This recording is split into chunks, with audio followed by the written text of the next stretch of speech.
What up guys, back with another hiking video. This one is Laguna 69, Lake 69.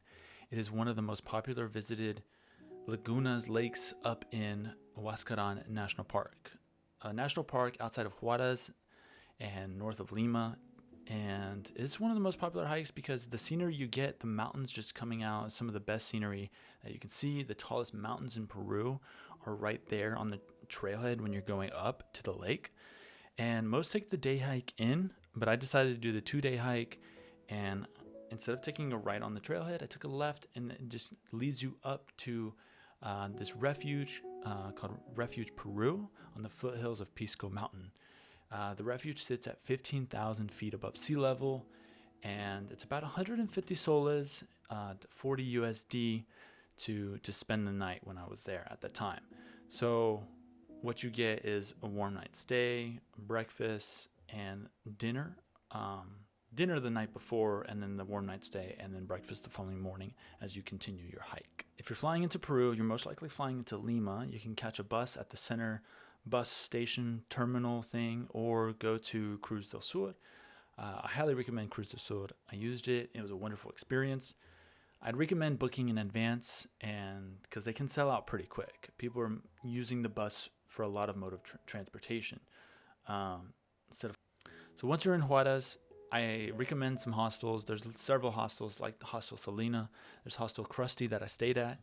And a lot of these hostels will and are partnered with these bus tours that will lead you to a lot of these excursions or a lot of these hikes or trailheads. And so Krusty had the plug for a guide that would take you to Laguna 69.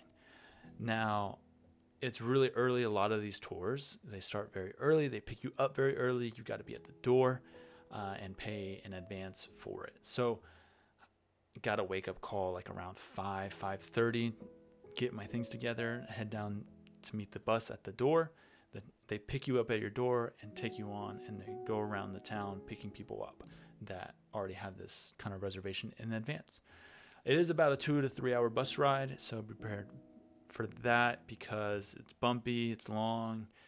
They do stop for a breakfast spot for what I experienced, and then they take you on to the trailhead. Now, getting to the trailhead, there are the options of taking a right. If you take a right at the trailhead, there is that trail that leads you straight to the lake. It is long, it's windy. Most people do it in a day and come back to the bus, and the bus will take you back home. So it's a several-hour hike. They just kind of wait around for you to do your hike, and then they take you back to the town. And I decided to do the 2-day hike on this time, and so got to the trailhead, and I take a left, and I start climbing up the mountains of this mountain range, and it's just absolutely stunning. It's beautiful. The scenery is amazing. I stop for lots of photos. I'm bringing my film camera. I'm bringing all sorts of things to capture the area and the scenery.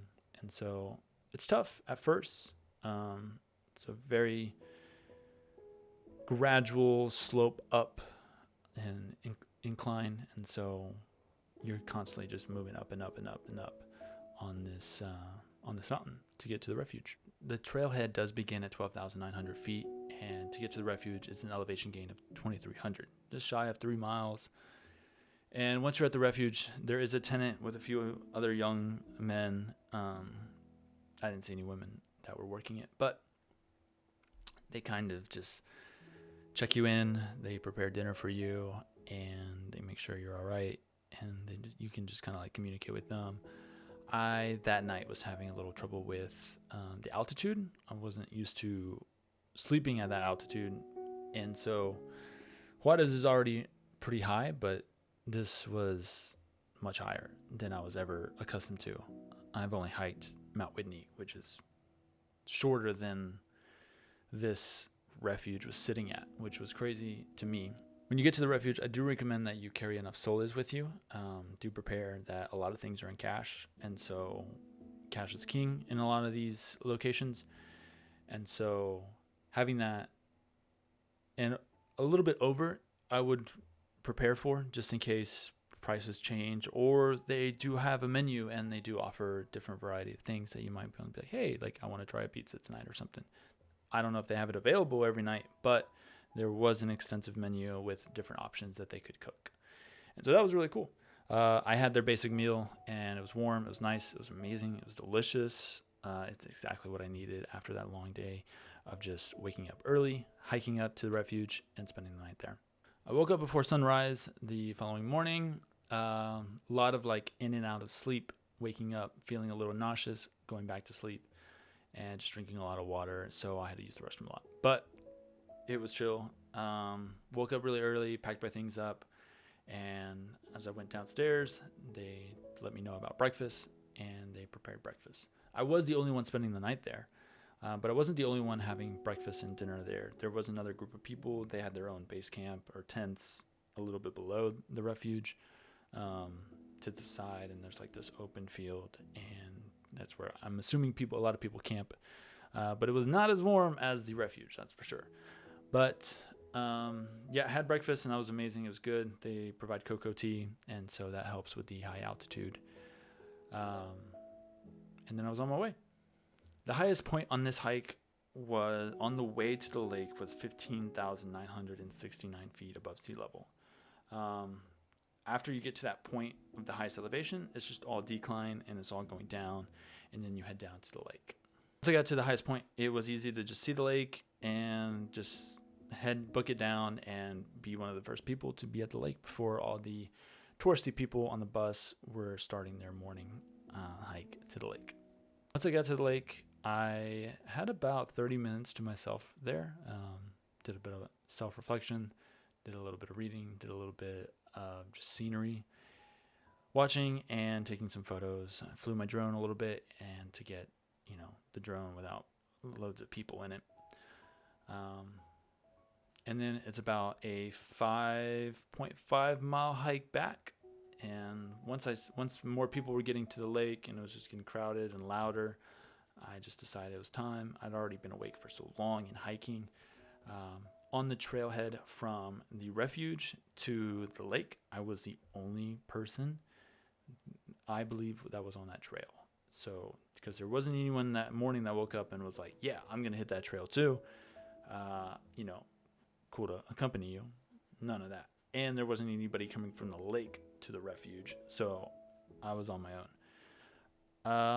And I didn't realize that until midway through the hike, where I was like, okay, I got to make it down because there's people down there and I'm here by myself. So for safety reasons and no service to call for help would be just on empty ears. So that was a little bit of motivation as well. And then once you get back from taking that 5.5 mile hike from the lake to the trailhead, you have to wait for everybody to come back to catch the buses. And I also do recommend having some extra cash just in case a bus doesn't remember you, or you need to catch a different bus to get back to Juarez and then get back to your hotel or hostel. So that way I do recommend some extra cash as well for that. But I had it set up where I told them, hey, I'm going to hike this morning up, and then you can catch me on the way back. I'll go ahead and pay for it, pay in full for it. And just remember that, if you see me, I'm going back. Most of these guys, they work the same route every day, maybe 6 or 7 days a week. Most maybe 5 or 6. But they do drive the same bus up and back every day, and then just wait and then be an assistance that they can. So that was clutch, and it was helpful. I rested a lot on the bus back home, got to sleep, got to just talk with some other tourists and travelers that were making the trek. Some of them were from the States, and so I got to chat with them. So that was cool, and just talk about the experience of the hike. I highly recommend it. It's a lot of fun. It challenges you, and if you do it with others, I think it could even be more fun, just to have that experience. The only regret that I had on this hike was that in the middle of the night, I didn't wake up and I didn't look out the window and see probably what would have been just stars just lighting up the sky. I think with the altitude that it bothering me, that I just was going back in and out of sleep. And so I didn't think about, hey, I should look out the window and see the stars. But I do recommend that. And I can imagine going with friends would be even a better experience, to share that with others and then just to be there and enjoy all that. So if you do hike like Laguna 69, let me know what you think about it. If you have any questions about Laguna 69, drop it below. But yeah, this was a fun video, and hopefully create some more hiking videos in the future. Peace.